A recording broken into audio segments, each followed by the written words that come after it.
Ayan, hallelujah. Tunay nga na napakadakila ng Panginoon. Maaari na po ba tayong lahat tumayo para po mag-umpisa na po tayo sa gawin natin sa Panginoon?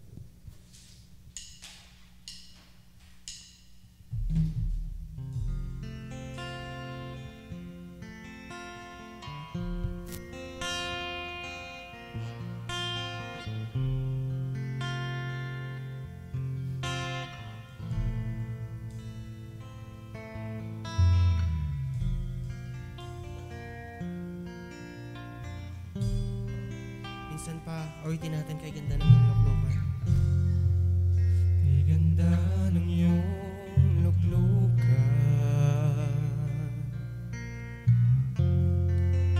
ayaw ko nang lumisan.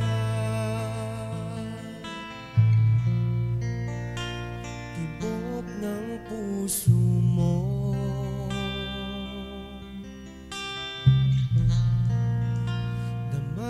ng buhay ko.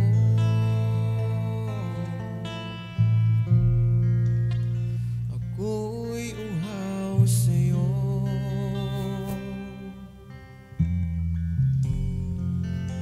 Sa dako ng kabanalan,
Tunay nga na nagkakalak ko. Bagamat marami na namang bang lang ako, hindi natin kasama yung iba natin kapatiran. Natutuwa pa rin ako kasi marami na naman ako panibagong mukhang nakikita. Amen. Amen. Kasi kapag nandito sa harap, may kita mo yung, alam mo yun, yung space. Pero yung space na yun, alam ko pupuluan ng kamilyan sa kalangitan. Amen ba? Amen. Nakasama natin nagpupuri sa ating Panginoon. Kaya minsan pa, papurihan natin ang aming dakot ng Panginoon. Hallelujah. Tuloy nga, ng Diyos nating hari, ay siyang dapat itaas ang kaya ng kanyang dakilang pangalan. Dakilang Diyos ng hari, aking hinahanap, magpapayag ng hari, ay magpasalamat sa iyong ginawa.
luwalhatiin mo. Sino ang mapantay sa kapangyarihan mo? Tagumpay ng hari, mananatotoo kay naman. Oh, Jesus, nagkita ka, luwalhatiin ka. Hallelujah! Oh, Jesus, nagkita ka, luwalhatiin. Hallelujah! Oh, Jesus, nagkita ka, luwalhatiin. Hallelujah! Oh, Jesus, nagkita ka, luwalhatiin. Hallelujah!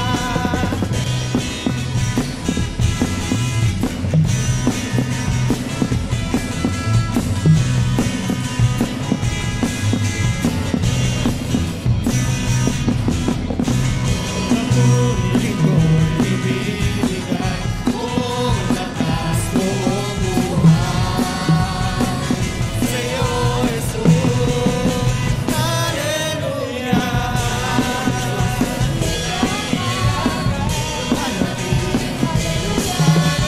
Oh, Jesus, nagkita ka, luwalhatiin. Hallelujah.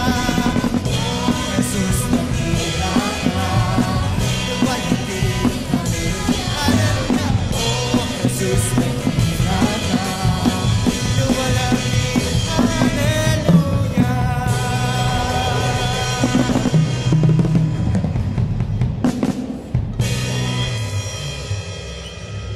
Hallelujah.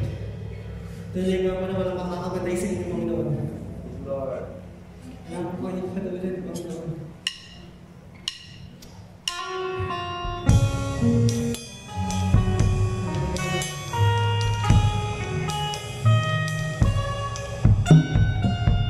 Buksan mo, Panginoon. Dito na to.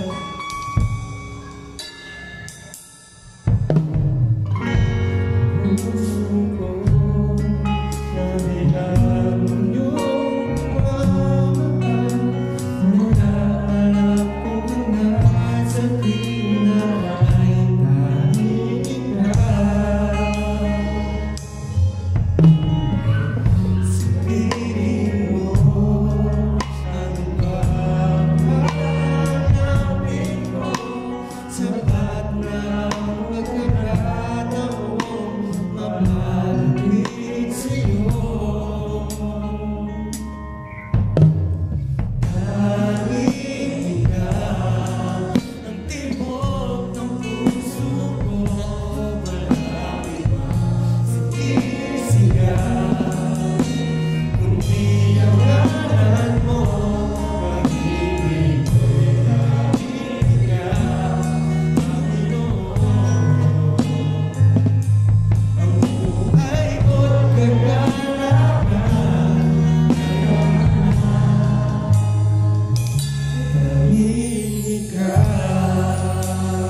minsan kapatid, pwede ba natin awitin ito sa Kanya?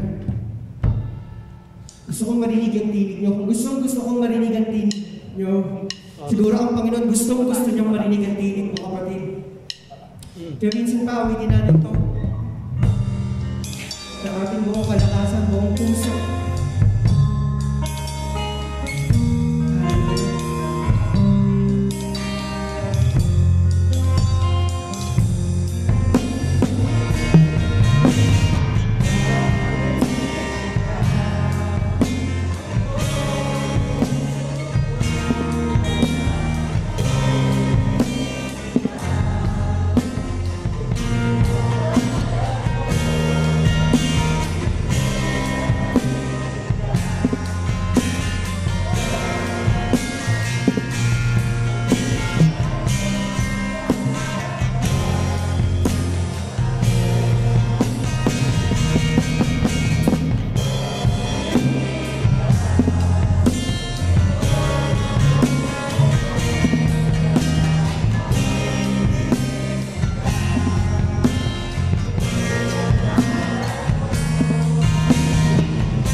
Minsan pa, patuloy tayo umawit sa Panginoon.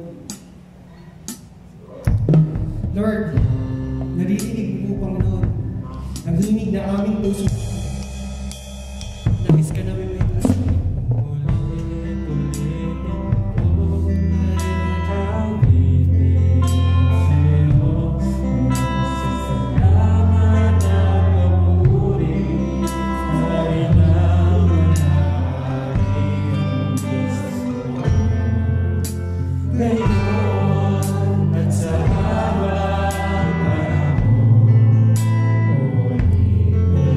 Ulitin ko,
maraming salamat po, Panginoon.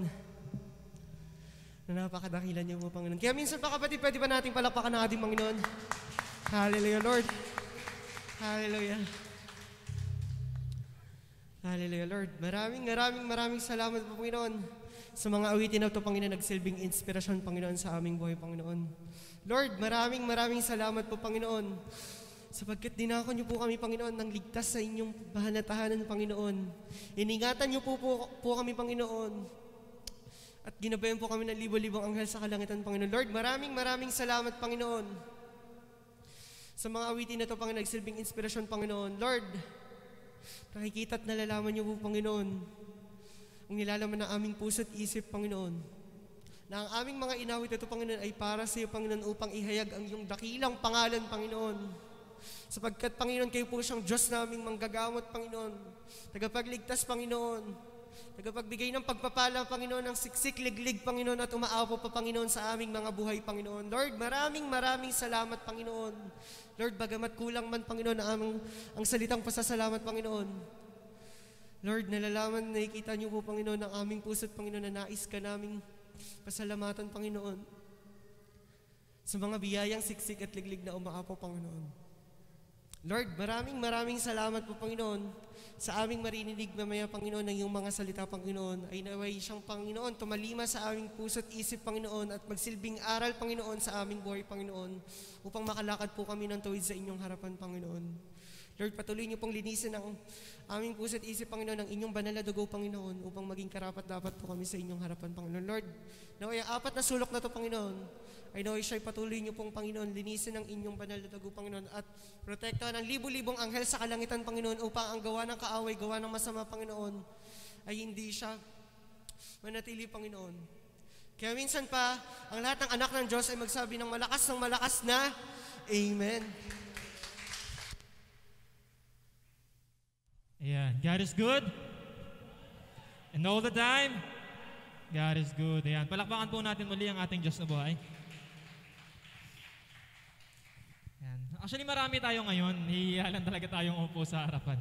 Kabisado ka na nga ni LSGCF. So hanggat maaari napupuno yung likod, pero nagkakandihayaan tayong punuin yung harapan. Madalas na dyan, si Leonardo, si Latelani, mga kapatid, ayan. So natutuwa ako kasi marami tayo ngayon, nakikita ko yung mga mukha niyong masasaya na nakikita ko sa inyong mga mata. Napakasarap magpuri sa ating Diyos na buhay. Amen po ba? Amen. Actually, kanina nung huling song, nagiging emotional ako kasi yan eh. Favorite yung kanta na yun. Kaya paulit-ulit ko siya pinipili. Kasi pag dumarating yung time na parang di ka naman dapat maging malungkot, pero nagiging malungkot ka, parang ganon. Tapos parang, hindi mo alam ba't ka nagiging malungkot, wala ka namang problema. Tapos, siguro may problema ka or pumapasok lang bigla yung lungkot na yun. Parang pag nangyayari yun sa buhay natin, lalo na ngayon pandemic kasi ang hirap kasi nasa loob lang tayo ng bahay, tayo makalabas, wala tayong distraction. Parang nakakasawa yung routine araw-araw, no? So, nagdadala talaga siya ng depression sa bawat isa. So, yung kanta na yun, habang kinakanta ko siya kanina, parang wala tayong talagang ibang gagawin, kundi pasalamatan lang siya. Yung ulit-ulitin. Yung dulong linya, patay nga ito just nung lyrics.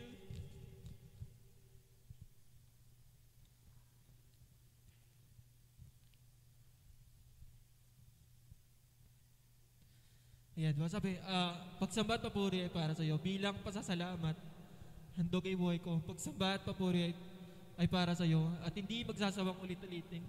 Itaas yung ngalan mo. Diba parang wala na tayo ibang offer eh. Parang feeling natin nagkukulang tayo or wala tayong magawa. Pero at the end of the day, yung buhay lang natin, yung kaya natin ibigay sa Kanya na ang daming problema, may mga taong dapat di naman problema, nagiging problema pa. Pero ang gagawin mo lang talaga, at the end of the day, is magpuri sa Kanya. Amen po ba? Amen, no? Yung pagtaas lang ng pangalan niya, yung pagbigay lang ng puri sa Kanya, parang yun yung nagiging sanhi ng natin, ng kagalakan natin or ligaya natin sa buhay. Ayan. So nagiging emotional ako kasi napakaganda ng tono ng kanta na to, napakaganda ng lyrics niya. So, ayun, medyo nagiging emotional lang talaga. Ayan. So, ang ating mensahe ngayong umagang ito ay matatagpaan sa Second, Second Peter 1:3-11. Pwede makain ng tubig. Ayan. Second Peter or pangalawang Pedro 1:3 hanggang 11. Medyo malabo siya, no? Na-adjust yata yung kanina nung pagka... Hello, ayan. Na-adjust yata nung binuksan ko kanina. So medyo blurry ba yung PowerPoint natin? Pwede mong paayos ako ng para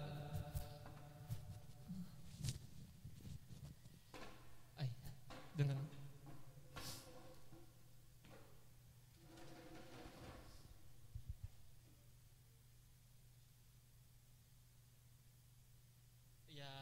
Ayan, salamat kay Joshua. Saka na? Sige. Ayan. Sa English, ang title niyan is Making Sure or You're Calling in Election Sure. So, tignan natin yung... Pero ba kayong mga NIV?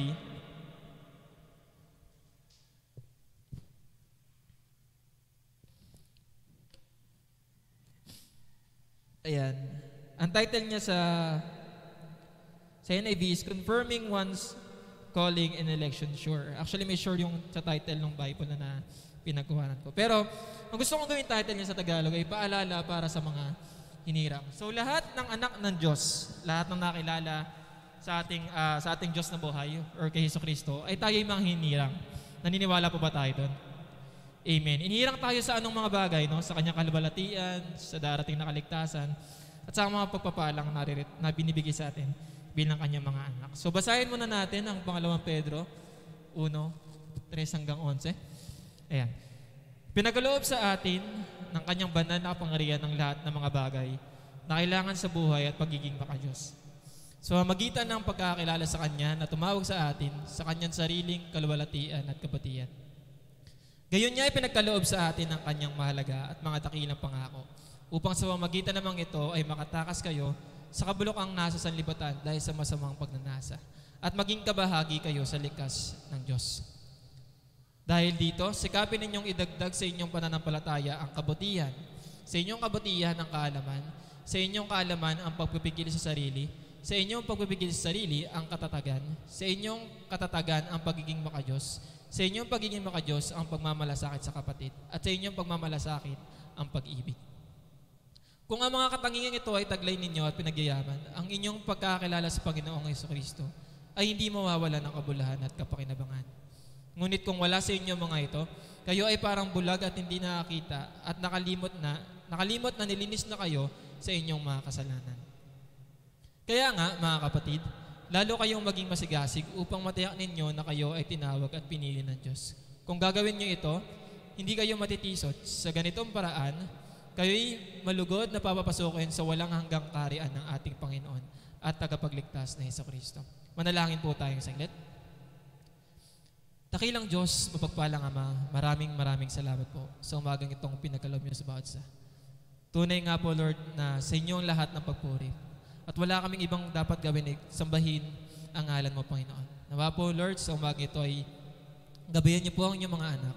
Buksan niyo po ang aming mga isipan at aming puso, Panginoon, upang matanggap po namin ng buo ang inyong mga salita. Gabayan niyo po ang inyong lingkod, Panginoon, na puro at talisi lamang ang maipayag ko sa inyong mga anak, Panginoon. Lord, hinihiling po namin ang tawad ng lahat ng aming pagkakasala. Kayo po ang siyang pumuna sa lahat ng aming pagkukulang, Panginoon, sa aming buhay Kristiyano. Hiling po namin ang gabay, patnubay, at pagpapala sa buong magapang ito. Ang lahat ay magsabi ng Amen. Ayan. Palakpakan po natin muli ang ating Diyos.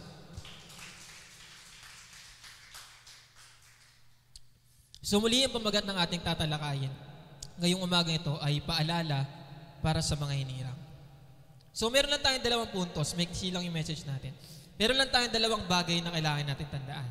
At ang una ay, maliit yata, ang banal na kapangyarihan ni Jesucristo ang nagbibigay sa atin or nagbigay sa atin ng lahat ng bagay tungo sa ating paglako. Diyan po muna. Ang kapangyarihan tinutukoy dito ay yung Holy Spirit. Actually po, habang binabasa ko to nung Wednesday ko siya na, meron akong dalawang topic na gustong ibigay sana. Yung Hebrews 5 verse 11 or itong 2 Peter. So, medyo related sila sa isa't isa. Pero, na-curious ako sa Second Peter na to kasi pag binasa nyo yung iba't ibang uri ng translation, lalo na pag sa mga English, at kapag nagbasa kayo sa internet ng mga comment ng mga preacher or commentary nila, iisa yung binibigay nila. Siguro meron lang 2 or 3 kasi hindi ako nakokontento sa 2 commentary. Minsan 10 tao na yung nababasa ko or minsan may ibang paniniwala pa or denominasyon. Tinitingnan ko lang yung translation nila kung talagang may nakakaisa. At siguro sa mahigit 10 katao na binasa ko, may 3 lang kasama si Ninong or ating head pastor na nagbigay nung interpretasyon na gusto ko. Basahin natin muli yung verses 3 hanggang 4. Nilagay ko ba? Hindi, no? Sige. Basahin ko na lang muna dito sa NIV kasi dito magkakatalo. So sabi sa NIV, His divine power, basahin mo natin hanggang 2 para makita natin yung context. Ito yung 2. Grace and peace be yours in abundance through the knowledge of God and of Jesus our Lord. Tandaan niyo yung huling binanggit, si Jesus our Lord. Verse 3, His divine power has given us everything we need for a godly life through our knowledge of Him who called us by His own glory and goodness.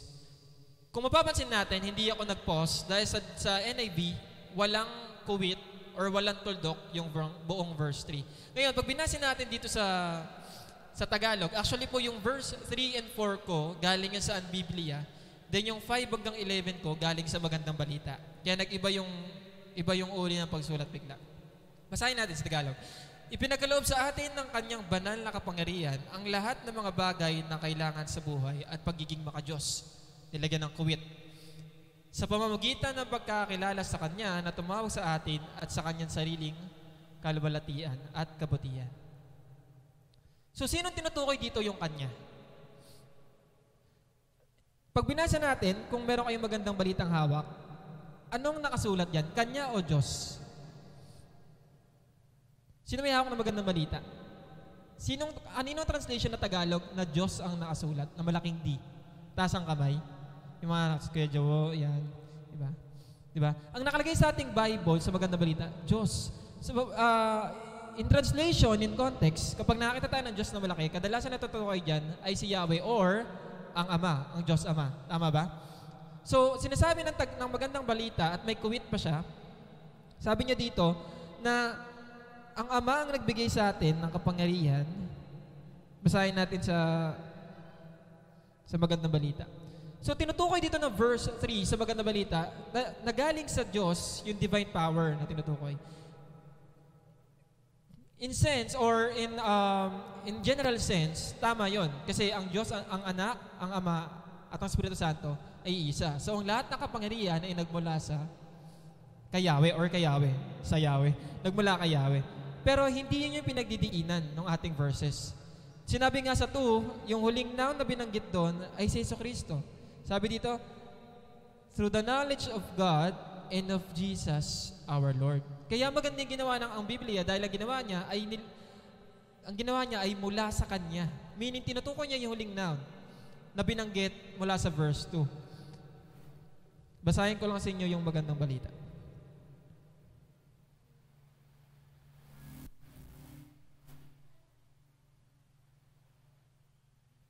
So sa magandang balita, nag-iiba yung sense kasi sa kuwit niya, kung mapapansin nyo, sinabi dito, at ito'y mula sa pagkaalam natin kay Jesucristo.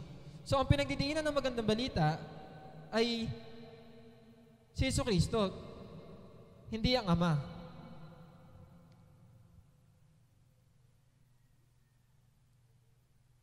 Sabi dito, tinanggap natin sa pamamagitan ng kapangyarihan ng Diyos ang lahat ng bagay na magtuturo sa atin upang tayo na mamuhay na makadiyos.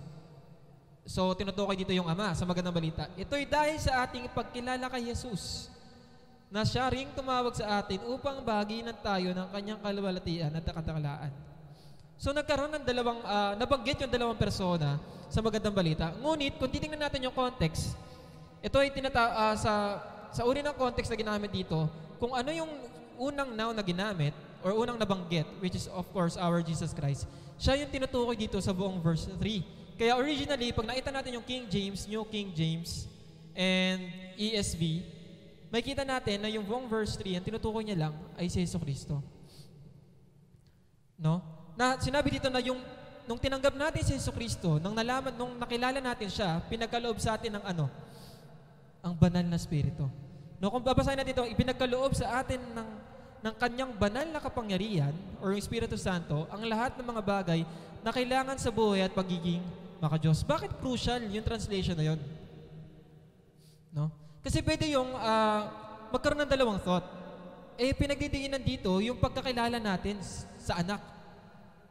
No? Yung knowledge natin sa anak nung tayo tumanggap or nung tinanggap natin siya bilang ating tagapagligtas. Ngayon, sabi ito, ipagkakaloob sa atin ang lahat ng bagay. This is not limited at hindi din buuan. Meaning, kapag tinanggap natin isang bagay, sabi ito sa nabasa ko, tinutukoy dito lahat ng bagay, hindi isa in the sense na lahat ibibigay na sa iyo isang bagsakan. Meaning, tinanggap natin lahat ng bagay in a progressive way.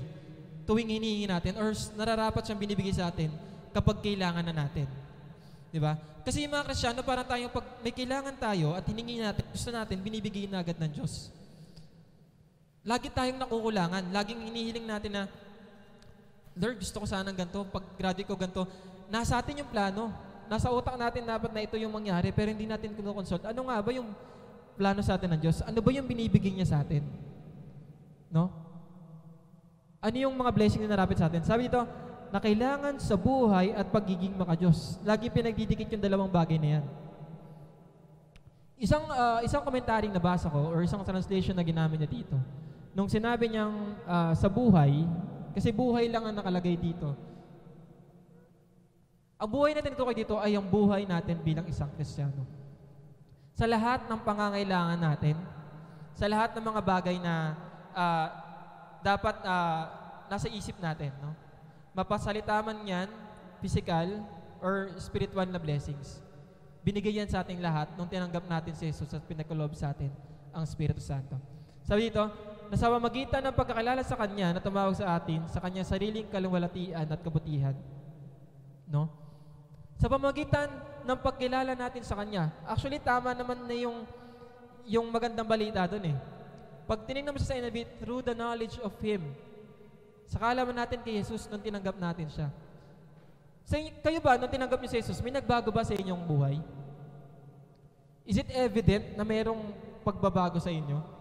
Or nung moment na hindi niyo pa tinatanggap si Jesus at nung tinanggap niyo siya, parang wala namang nangyari? Parang hindi naman ako nabago as a person? Pero dapat, meron talaga nangyayari. So mamaya mababanggit natin yan. Verse 4, gayon niya pinagkaloob sa atin ang kanyang mahalaga at mga dakilang pangako upang sa pamamagitan namang ito ay makatakas kayo sa kabulukan na sa sanlibutan dahil sa masamang pagnanasa at maging kabahagi kayo sa likas ng Diyos. Next po, Ate Jess, dun sa 8 tayo. Go pa. Next pa po. Ayan. Sa ating buhay at sa ating ito rin si Saigon nila, sa ating buhay at sa pagiging maka-Diyos na nasa verse 3, no? So, pinagkaloob sa atin yung banal na kapangyarihan para makatulong sa ating pamumuhay at sa ating pagiging maka-Diyos. We need to exercise our faith. Tandaan natin, nung binigay sa atin ng Espiritu Santo, meron na tayo or binuksan ang ating isipan sa mga misteryo makalangit. So, dapat bilang isang Kristiyano tumanggap ng Espiritu Santo, kapag binasa mo yung Bible, hindi man buo, hindi man kompleto, dapat naiintindihan mo na siya. It is acceptable na bago ka palang Kristiyano, na kapag pabasa mo ng Bible, ay nalilito ka pa, may mga ilang bagay na hindi ka natatanggap, naiintindihan. Pero dapat, evident, dapat nandun na. Dapat tinatanggap siya ng iyong isipan. Diba? Dahil yung banal na kapangyarihan na ito, binigay sa iyo upang magamit mo sa pamumuhay bilang isang Kristiyano. At sa pag-iensaya mo bilang isang Kristiyanong maka-Diyos. Or sa godliness in English. No? Next po, Ate Jess. Letter B, sa pagtakas sa kabulukan ng mundo at pakikibahagi sa kalikasan ng Diyos mula sa kanyang dakilang pangako. So, hindi lang pag-iensayo or di lang blessing sa ating buhay or pagiging maka-Diyos. Ito ay paraan din para makatakas tayo sa kabulukan ng mundong ito. You have been transformed sa isang pagkataong bulok or patay, ikaw ay binuhay na. Ikaw ay nakatakas na sa kabulukan ng mundong ito. Kung babasahin natin yan, sabi dito, sa paraang ito ay binigyan niya tayo ng mga dakila at napakalagang pangako upang makaiwas kayo sa nakakasirang pagnanasa sa sanlibutan ito. Nakakasira yung pagnanasa ng sanlibutan ito. Diba? Kung ang kagustuhan natin at yung mga bagay na priority pa natin ay yung mga bagay na nandito sa mundo or yung makamundong bagay, nai-ensaya ba natin yung ating godliness, yung buhay natin bilang isang Kristiyano? Or hindi? Di ba hindi? Dapat nga tinatakasan natin yun eh. In English, maganda yon. Sabi niya dito, through this, He has given us His very great and precious promises, so that through them, sa pamamagitan ng mga pangako ngayon, you may participate in the divine nature, having escaped the corruption in the world caused by evil desire. Corruption of the world caused by evil desire. Yung pagkasira ng mundo na sanhi ng masamang pagnanasa.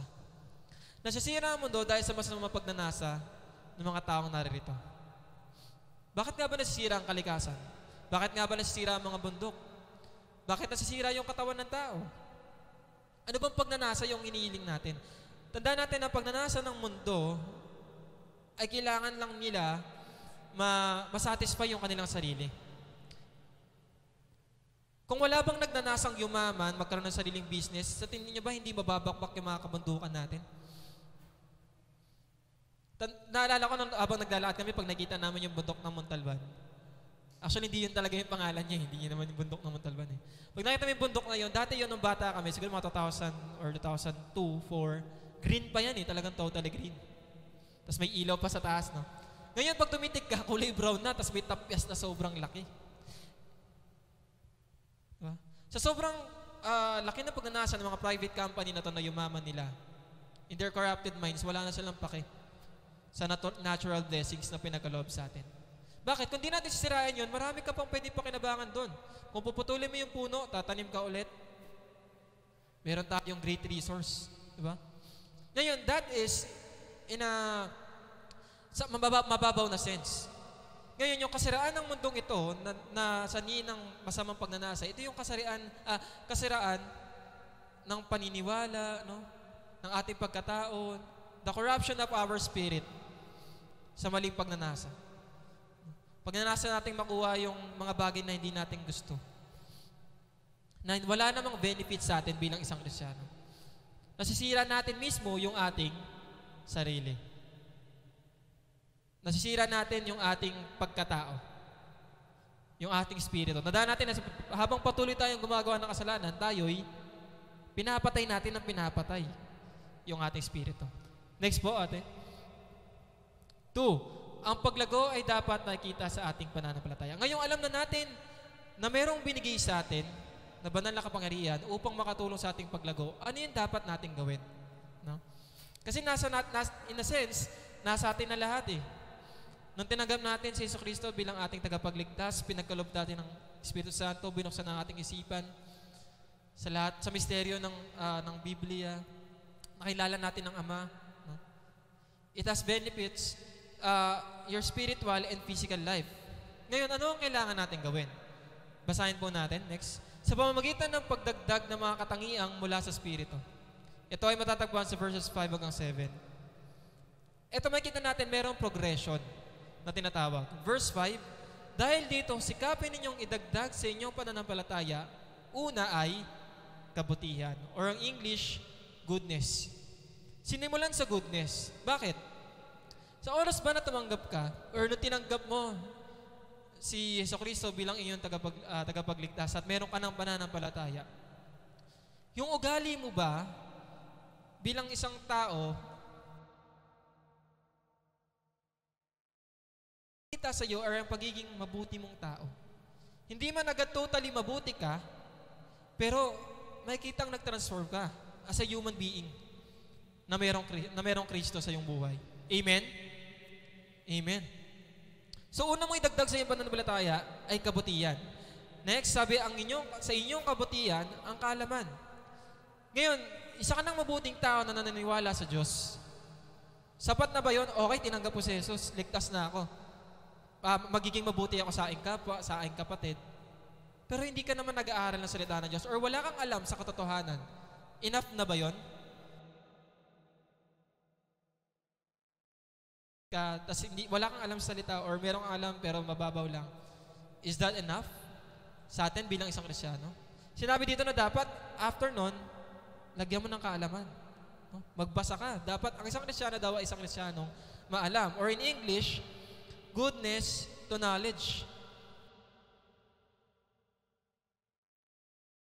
Na yun is power natin bilang isang Kristiyano.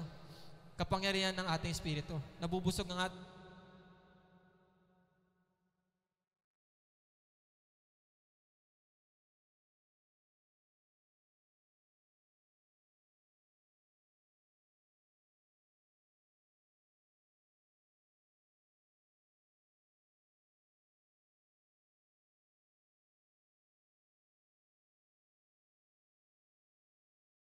Kristiyano.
Napakatatag ka, papasok pa ba yung temptation? Or meron pa bang lugar yung temptation sa buhay mo? Sige, sabihin na natin merong gagawa ang diablo ng paraan para ikaw ay sunggaban. Pero hanggat meron tayong self-control na nagpapakatatag tayo, magbabago tayo ng tuloy-tuloy. Next, sa katatagan, sa inyong katatagan, ang pagiging maka-Diyos. Nag-umpisa siya sa kabutihan, ngayon nandito na tayo sa maka-Diyos. Bakit? Tanggalay mo na lahat ng bagay na to. Dapat nakikita sa iyo yung pagiging maka-Diyos. No? Godliness. Pataasin ng pataasin, no? Godliness. At basahin natin agad yung kasunod para maganda. Sa inyong pagiging maka-Diyos, ang pagmamalasakit sa kapatid at sa inyong pagmamalasakit, ang ending, pag-ibig. Bakit sa tingin nyo ginawang ending nito or yung end result niya ay pag-ibig? Pwede nyo ba lahat or pwede nyo gawin lahat ng bagay nito nang wala kang pag-ibig? Pwede? Matatawa kayo, pero pwede. Di ba? Bakit? Yung criminal nga, yung criminal may self-control yan. Hindi siya magnanakaw agad hanggat nakikita niyang maraming tao. Pinipigilan niya yung sarili niyang magnakaw hanggat hindi pa pagkakataon. Yung demonyo nga may self-control eh. Hindi kanya susunggaban sa oras na wala naman siyang masisira. Susunggaban ka ng demonyo sa oras na alam niyang masisira ka at sasama yung tingin sa iyo ng nasa paligid mo. So, yung self-control ay pwedeng magawa ng walang pag-ibig. Lahat ng yan, pwedeng mong magawa ng walang pag-ibig. Bakit? Pwede kang magkaroon ng kaalaman, pero yung kaalaman mo makamundo. Pwede kang, saan ba? Pwede kang maging mabuti, pero yung kabutihan na yun, pagpapaimbabaw lang. Marami tayong kilalang ganyan. Malapit na 2022, marami na namang lalabas na mabuti. Na namimigay ng tulong sa mahihirap. Daw, para lang iboto sila. So marami naman magmumukhang mabuti sa TV at sa paligid, di ba? So itong mga to, maaari mo, merong mga maka-Diyos. Naniniwala kayo, nagmumukhang maka-Diyos. Ang banal nila tignan, mga nakaputi sila. Parang sobrang banal nila, di ba? Pero wala sa kanila yung pag-ibig. Bakit? Hindi sila tumutulong. Ito yung thought kung bakit napakahalaga ng pag-ibig. Kung totoo yung relihiyon at napakabanal mo tingnan, pero wala kang pake sa lahat ng taong nasa labas at kami lang yung tama, kami yung tama eh, kami yung ligtas. Pag wala kayo sa amin, hindi kayo ligtas, wala kaming pake sa inyo. May pag-ibig yun. Iba yung pag-ibig na mula sa Diyos? Di ba? Nagigits na natin na pwede mong makita ang lahat ng bagay na to in the surface level, pero wala naman sila pag-ibig. Kasi kung isipin natin, parang ang daming nagmumukhang maka-Diyos eh. Kapag nandito sa darap, parang mukhang maka-Diyos, no? Kapag nangangaral mo kasi lang maka-Diyos. Pero tingnan natin yung mas malalim, yung kanilang pamumuhay. Kung paano sila magsalita, paano sila makitrato sa kanilang pamilya, sa kanilang kaibigan, sa kanilang kapatid, sa pananampalataya. Doon natin yung makikita kung may pag-ibig ba, talaga yung kanilang ginagawa. Kasi hindi mo pwede sabihin na umiibig ako sa inyo, binibigay sa inyo yung kaalaman na to. And then pagkatapos nun, kapag kausap mo na sila, or hindi ka naman nila makausap, or hindi mo sila tinutulungan sa kanilang mga problema. Where is the love? Ang prinsipyo ng buong Biblia, isa sa mga pinakamalaking prinsipyo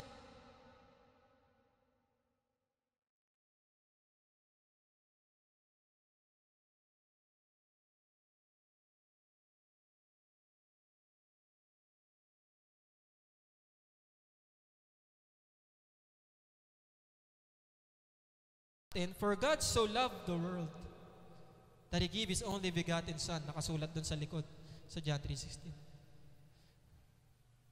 Ngayon, ito yung magandang kasunod nito. Next po, yes. Upang ang kalaman ng pagkakilala natin sa Panginoong Jesucristo ay hindi mawala ng kabuluhan at pakinabangan. Basahin natin yung verse 8. Kung ang mga katangiang ito, yung mga binasa natin, ay taglay ninyo at pinagayaman, ang inyong pagkilala sa Panginoong Jesucristo ay hindi mawawala ng kabuluhan at pakinabang. Hindi ko nakuha yung magandang term at hindi ko rin matranslate yung term na ginamit ng NIV. Pakinggan po natin mabuti. Sabi dito sa verse 8, For if you possess, or taglay, for if you possess these qualities in increasing measure, ano yung sabihin nun sa Tagalog? Increasing measure. Meaning, tulad na sinabi natin kanina, pagtanggap mo, nakita na sa iyong kabutihan. Yung level ba ng kabutihan mo, ng self-control, ng pagiging maka-Diyos, nung pangatlo or isang linggo ka nang ligtas, after 10 years, ganun pa rin ba yung tsura mo dapat? Bilang isang Kristiyano? 10 years ka ng Kristiyano, pero hindi ka pa rin mahinahon, wala ka pa rin self-control, hindi pa rin nakikita sa iyo yung kabutihan. Pag tinitingnan ka, parang Kristiyano ba to? Parang hindi naman maka-Diyos. In increasing measure, meaning, bawat oras ng iyong buhay, bawat taon ay kinamumuhay sa mundong ito, na ikaw ay mananampalataya, na alam mo ang Diyos ang nagligtas sa iyo, na mayroon kang Kristo sa buhay mo, dapat yung pagiging banal mo, yung godliness mo, yung goodness mo, yung self-control, dapat nadadagdagan. Ngayon, tanungin natin yung ating sarili, meron ba tayong nakikitang tao na parang hindi naman nadadagdagan yung gentleness? Gano'n na ba ako kabait simula nung nakilala ko ang Diyos? Gano'n na ba katindi yung pagpipigil ko sa sarili nung natanggap ko yung Diyos? Kasi nasa iyo na lahat eh, binigay na lahat to sa'yo. Binanggit sa verse 3 and 4. Gagamitin na lang natin, idadagdag na lang natin sa ating pananampalataya. May pagkukulang ba ang Diyos? Wala, di ba? Lahat ba binigay na sa atin? Amen? Amen. Ito na lang yung gagawin natin. Naalala ko yung message ni Pastor nakaraan. Ang sabi, tayo ay naging matuwid dahil tayo ay tumanggap. Diba? Tinanggap natin si Yesu Cristo kaya tinaturing tayong matuwid. Diba?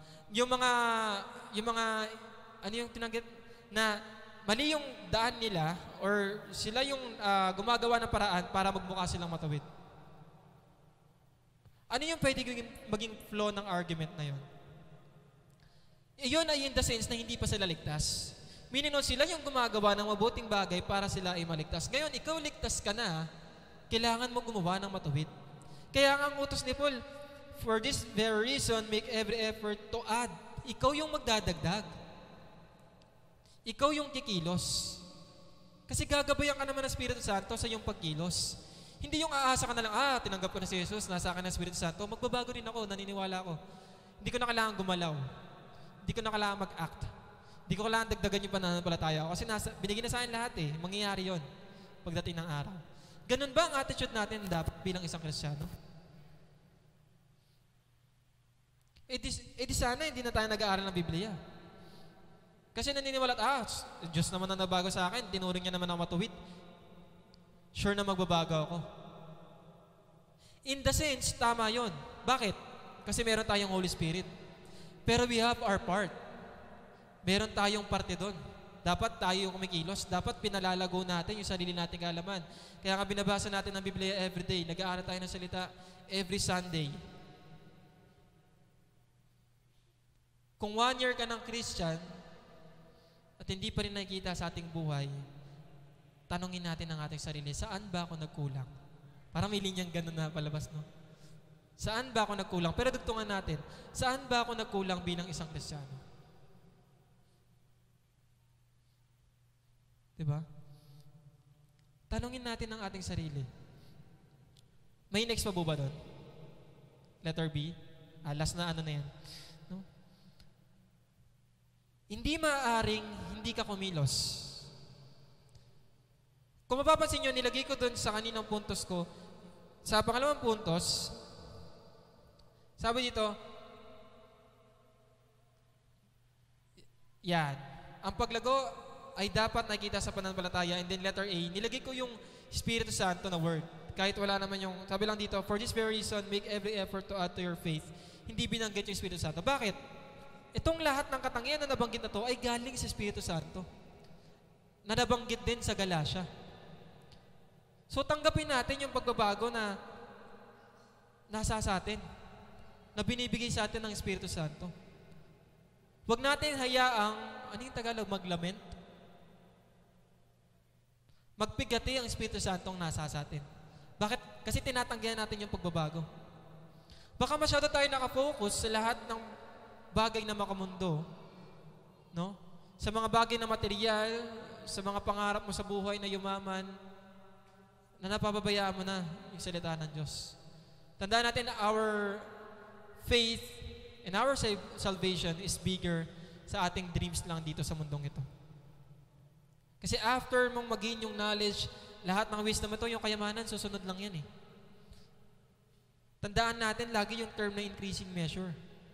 Huwag tayong makontento sa kung anong ugali natin ngayon, kung ano yung kaalaman natin ngayon, kung ano yung ugali natin or yung pamumuhay natin bilang Kristiyano. Huwag tayong makontento. Makontento tayo sa mga pagpapalang dumarating sa atin. Pero sa kaalaman natin, dapat nauuhaw tayo sa kaalaman natin sa Biblia. Amen? Sino nauuhaw dito? Hindi nag-amen na lahat eh. Ako nauuwaw ako, wait lang po. Ayan. No. Bilang pagtatapos, basahin natin yung verses 10 hanggang 11. Ito yung rason bakit kailangan natin tagalin lahat ng bagay na to. Ayan. Sabi ng verse 10 to 11, hindi ko na siya ginawang points dahil sa yung conclusion part ko. In conclusion din talaga to ni Pedro. Sabi ng verse 10 to 11, kaya nga mga kapatid, lalo kayong maging masigasig upang matiyak ninyo na kayo ay tinawag at pinili ng Diyos. We are predestined and we will be saved sa second coming. Pero sinasabi dito ni Pablo na tiyakin natin yung pagkatawag sa atin. Kaya dapat maging masigasig tayo. Bakit? Kasi makikita natin yung resulta sa oras na tayo gumagalaw or wino-work out natin yung faith natin. Kung gagawin ninyo ito, hindi kayo matitisod. Sa inyong pang-araw-araw na pamumuhay, kung lagi nyong katabi or laging nasa isip nyo ang Biblia, ang salita ng Diyos, ang mga katotohanan ito, may pagkakataon ba kayong pwede kayong matisod? Mayroon bang pagkakataon ng dyablo para ikaw ay sunggaban? Meron ba siyang pagkakataon para ikaw ay iliko sa iyong pananampalataya at hindi ka na makita sa LSGCF? Joke lang. No? Di ba wala? Basahin natin, sa ganitong paraan, kayo'y malugod na papapasukin sa walang hanggang kariyan ng ating Panginoon at tagapagligtas na si Kristo. Ito sa English, sabi, and you will receive a rich welcome into the eternal kingdom of our Lord and Savior, Jesus Christ. Meron tayong karerang tinatahak ngayon. Hindi yung karera na payamanan kayong magkakaklase or para karerahan ng magkakamag-anak na sino yung unang yayaman sa magkakapatid. Kasi yun yung madalas issue ng mundong ito eh. No? Pamilya laging issue natin or kaibigan, kaklase. Ay, kaya hindi mo na pinapansin yung kaklase mo ng college kasi sobrang yaman niya na nahihiya ka nang lumapit sa kanya. Or mayaman ka na kaya hindi mo na pinapansin yung kaklase mong mahirap kasi mayaman ka. Or yung kapatid mo, hindi mo siya magawang lapitan kasi may pride ka. Hindi yun yung focus natin. Hindi yung race na dapat na tinatahak natin. Hindi yun yung karera na tinahak ni Pablo. Ang laban natin hindi sa ating kapwa. Ang laban natin ay sa dyablo. Yun yung kailangan natin paglabanan para hindi tayo matisod. At maluwag tayong tatanggapin sa karayaan ng ating Jesucristo. Naniniwala po ba tayo doon? Amen. So, dalawang bagay lang gusto kong nagdaan ninyo. Una, lahat ng bagay ay binigay na sa atin sa pamamagitan ng banal na Espiritu ng Diyos or ng kanyang banal na kapangyarihan. Lagi niyong tatandaan yan. Hindi siya nagkulang, no? Kaya nga sabi nung kanta natin kanina, uulit-ulitin kong ipahahayag sa iyo. No? Ang nauumapaw na damdamin ng pag-ibig ko nga, no? Kasi wala na tayong ibang mo-offer sa Kanya, kundi ang ating sarili. Kasi wala na siyang pagkukulang. Binigay na sa ating lahat. Pangalawa, tayo naman ang kikilos. Ilalagay natin lahat ng katangian na yon sa ating pananampalataya. Don't be contented sa kung anong ugali or anong kaalaman meron ka ngayon sa mga moment na to. No? Huwag kang makakontento na alam mo lang, after 20 years, John 3:16 pa din, or 1 John 1:9, or Romans 6:23, or Romans 3:23. Essentially mga yun, kasi yun yung foundation ng ating knowledge or ng ating doktrina dito sa LSCCF. Pero huwag tayo makontento. No? Dapat, sarap lang nun, kada isang member ng LSCCF, pag ganun, paano kayo naligtas? Ganito yan. Nangangaral tayo, no? Meron tayong opinion. Hiling ko ang paglago ng bawat isa at hiling ko na sa darating na panahon, tayo lahat ay tatawagin ng guro. Actually, kaya gusto ko rin na-topic yung Hebrews 11:5 kasi yung umpisa ni Paul doon, tungkol talaga sa gatas at karni. Pero, tsaka na natin i-message yun. Naway nagpapala ang bawat isa ngayong umagang ito. Palakpakan muli natin ang ating Diyos na buhay. Amen. Tayo manalangin. Among Diyos sa banal, muli, tinataas po naman yung takinang pangalan. Ang iyong pangalan na siyang nagligtas sa bawat isa. Ang pangalan ninyong nagbigay sa amin ng karunungan, kaalaman sa lahat ng misteryong nasa langit, Panginoon. At nakilala na namin ang inyong Ama. Panginoong Jesucristo, hiling po namin na patuloy niyo po kaming gabayan at pakilusin niyo po nawa sa amin. Patuloy na pakilusin, Panginoon, ang banal na Espiritu upang kami patuloy na mamuhay ng puno ng kaalaman, puno ng pag-ibig, puno ng pagpipigil sa ating sarili, at puno ng mga kaalaman na magamit namin upang mamuhay kaming lubos na maka-Diyos, Panginoon. Panginoon, hiling po namin na buksan ninyo ang isipan at puso ng bawat isang naririto, na nawa po ay kumilos sa amin ng iyong banal na Espiritu at gabayan kami sa aming pamumuhay sa mundong ito hanggang sa aming pagkamatay, Panginoon, at muling pagkabuhay. Nawa po, Panginoon, sa muli na yung pagkabuhay, Panginoon, ay bukas palad mo po kaming tanggapin, Panginoon, sa inyong walang hanggang kaharian, Panginoon. Lord, nawa rin po ay patuloy niyo kaming linisin at pabanilin, Panginoon, ng iyong banal na dugo. Patuloy niyo kaming punan ng aming mga pagkukulang, Panginoon, upang makita sa amin, Panginoon, ang inyong kaluwalhatian, Panginoon. At tuwing nakikita kami ng mga hindi or ng mga walang Diyos, Panginoon, ay makikita nila ang inyong kabanalan, Panginoon. Nawa rin po sa buong maghapong ito ay patuloy niyo kaming gabayan, ingatan at patnubayan. Sa ngalan na dakilang Panginoon Jesus, ang lahat ay magsabi ng Amen. Muli palakpakan natin ang ating Diyos.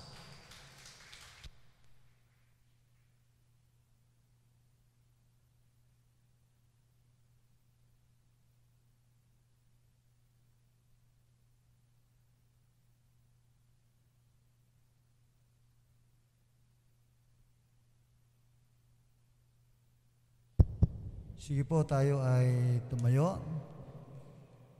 Tayong lahat ay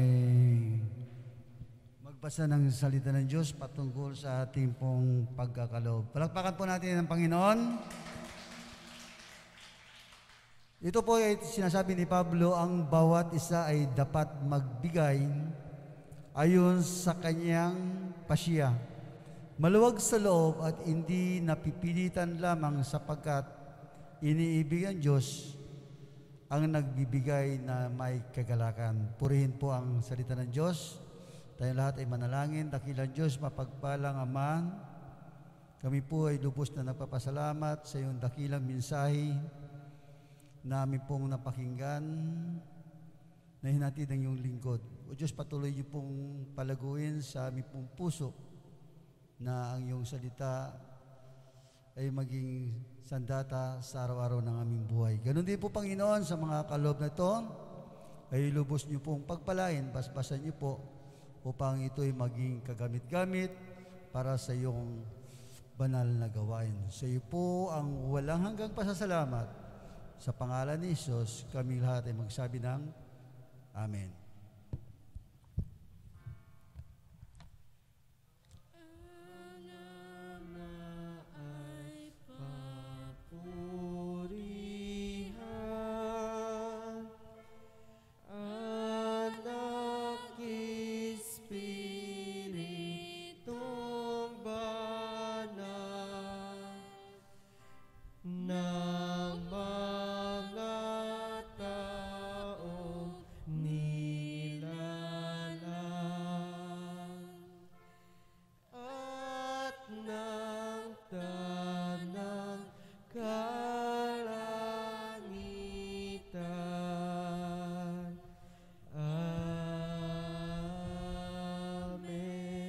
Sige po, tayo po ay saglit na maupo. Announcement. So, God is good and all the time. So, ganun pa rin yung ating announcement. Tuloy-tuloy pa rin. Bagamat yung Wednesday, si Pastor hindi yata nakalive. Pastor, hindi ka nakalive ng Wednesday, no? Totoo po yun. So, salamat po sa Panginoon. Tuloy-tuloy pa rin yung ating service tuwing linggo. Yung ating box, mayroon diyang mission. Doon, huwag niyo kakalimutan yung parang hindi nakikita yung mission dyan eh. Huwag niyo kakalimutan yung mission yan para doon sa gawain sa Daughter Church natin sa Mindoro. So kung kayo naman ay, ang puso naman natin ay nag-umapa para sa support sa gawain, ayan po, yung isa naman ay para sa offering. Amen po ba? So yun po, yun lang po. Pastor, wala po kayong announcement? Pastor Lowe. Si Pastor Lowe nag-uusap sa Sister Ana. So, sige po tayo lahat ay tumayo sa ating huling pagtatapos sa gawain po ng Panginoon.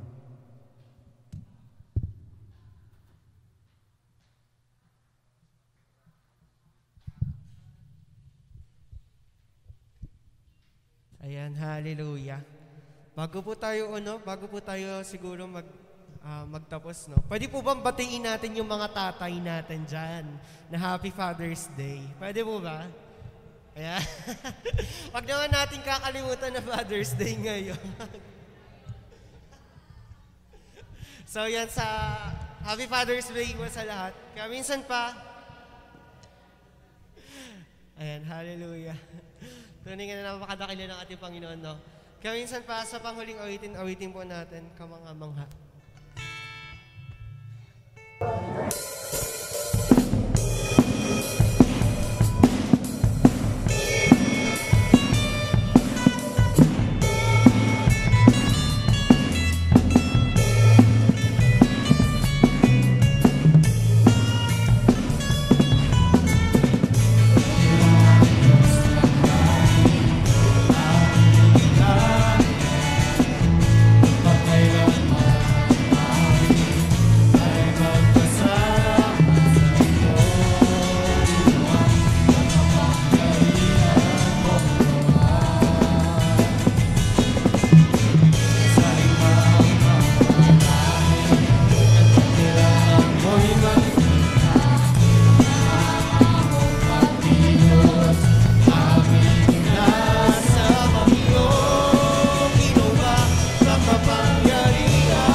Tayo'y manalangin.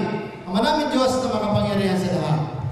Minsan pa muli namin tinataas at tinatapila ang iwan ng mga pangalan. Maraming salamat po sa iyong lingkod na ginamit po, naging daluyan ang iyong pananasalita at mapagpala ang bawat isa. Lumalim ang aming karunungan, Panginoon, sa pag-unawa tungkol sa iyong mga salita at ito'y magamit namin sa aming pong buhay pananampalataya. Hilingin po niyo, Panginoon, na ang bawat isa ay patuloy na lumalim ang pagkaunawa sa iyong mga salita at matutuhan namin pa ng buhay na ayon sa iyo.